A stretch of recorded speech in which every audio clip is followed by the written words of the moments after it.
Yo, the man. Look at this thing, bro. Shit. He's got the same gold wheels. Dirty as fuck, but you know. This man is the stock turbo king. Was stock turbo final boss. All right, fam, what's up? We're at Fort Lauderdale BMW. This is Joao in his beautiful M4 competition. He's running the CS wheels all the way around, 20 inches. Look at that. He has a unique aero kit. Oh! Stock turbo boss, okay. He'd be shitting on me real quick. I have not driven this car for like 3 weeks, guys. But yeah, let's get it. I'll just follow you, brother.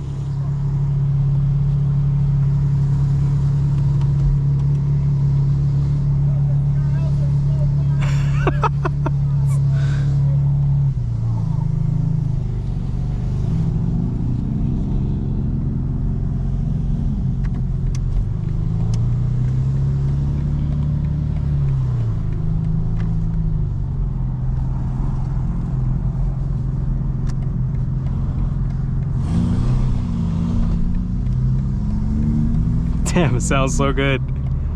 Reminds me of my old M4, the black one, guys. Damn, oh shit. Two-tone.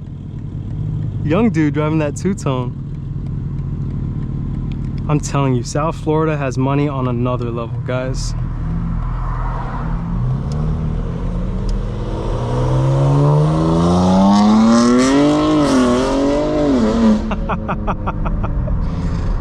That is funny.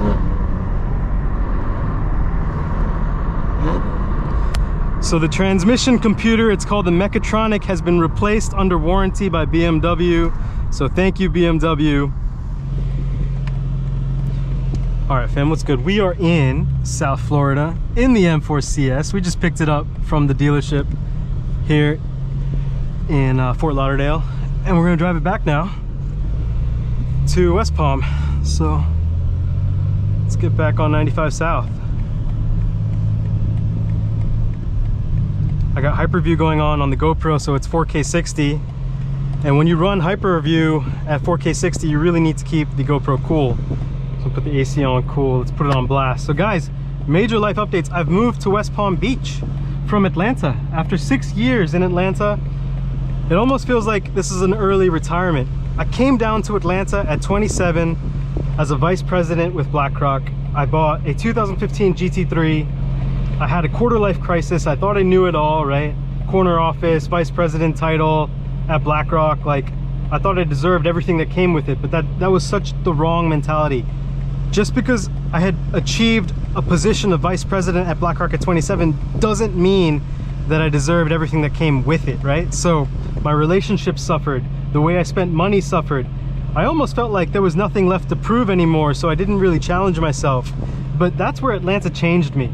Okay, and buying that GT3 was a ticket into both the supercar world and the underworld, the underground of Atlanta with Pink Flamingo USA. So you had street racing, you know, stunt competitions, music videos, fashion shoots, you know, movie stars, and the biggest, you know, names in music at the time, 21 Savage.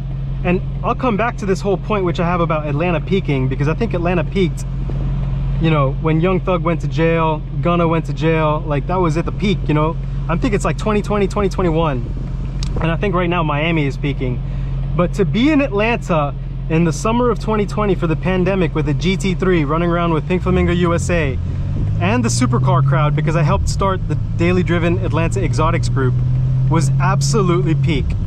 Okay, so I have an insane amount of experiences and stories from Atlanta. I'm grateful for my time there. But yeah, at 27, you know, that was crazy, right? And my background is also pretty interesting. I was born in the northeast part of India.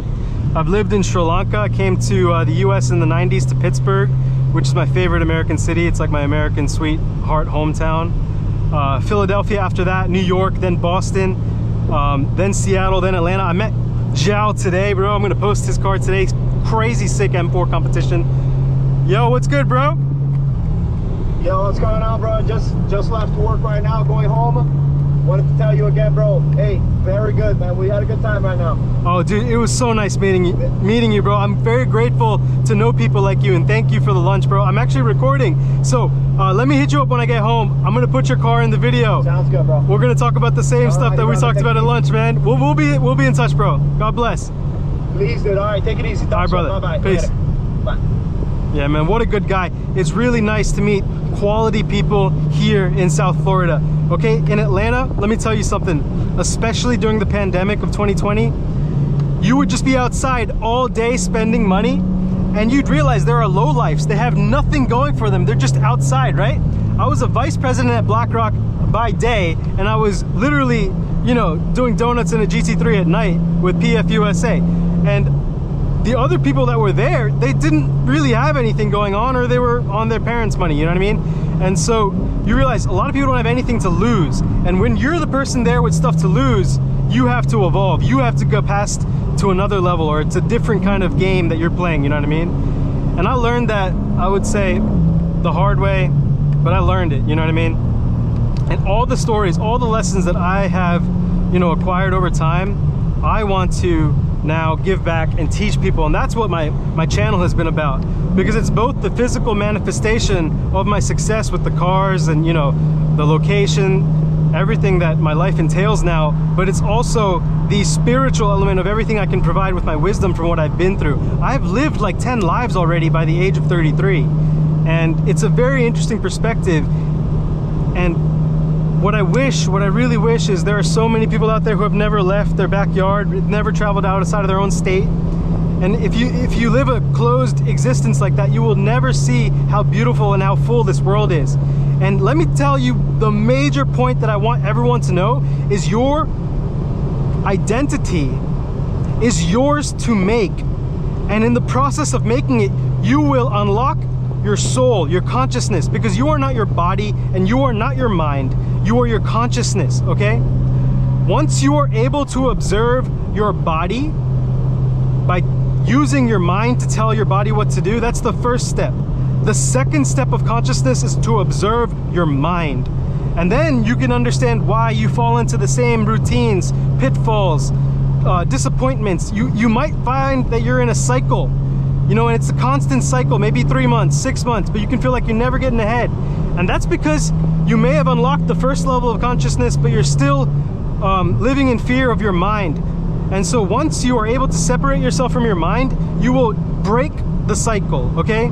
And you will truly unlock what I consider the ability to observe your mind.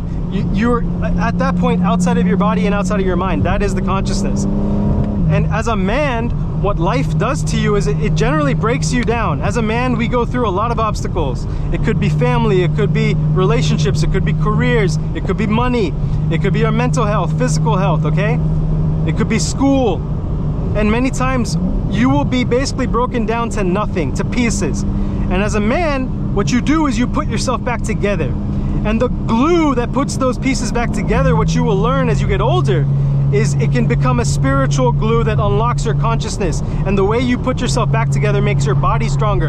And the way you put yourself back together makes your mind stronger. And that is your consciousness being honed. It's your consciousness evolving.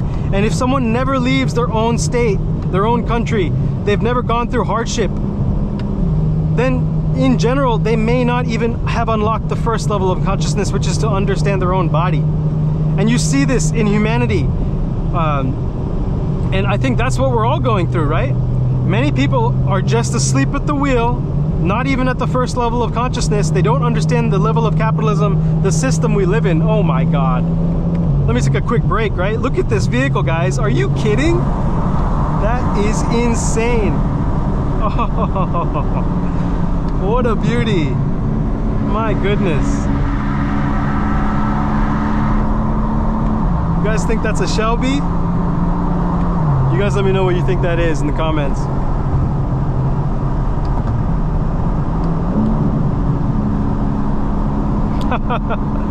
That looks so sick. I'm telling you, West Palm, Palm Beach, Fort Lauderdale, Miami, there is so much money here. And if you're not inspired just being here, like, I don't know what you're doing, you know what I mean?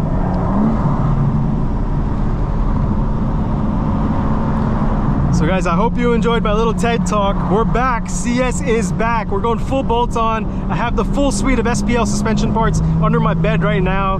We're gonna go to FP Automotive Foreign Performance in Boynton Beach, get the exhaust intakes, and then we'll probably go to a suspension and alignment shop to get everything dialed in for the suspension. But it is gonna be a beautiful car. Beautiful car. You guys don't even know what I have planned. And not only that, I'm pretty sure all the big BMW events are in West Palm. So if you're here in the springtime, definitely catch up with me.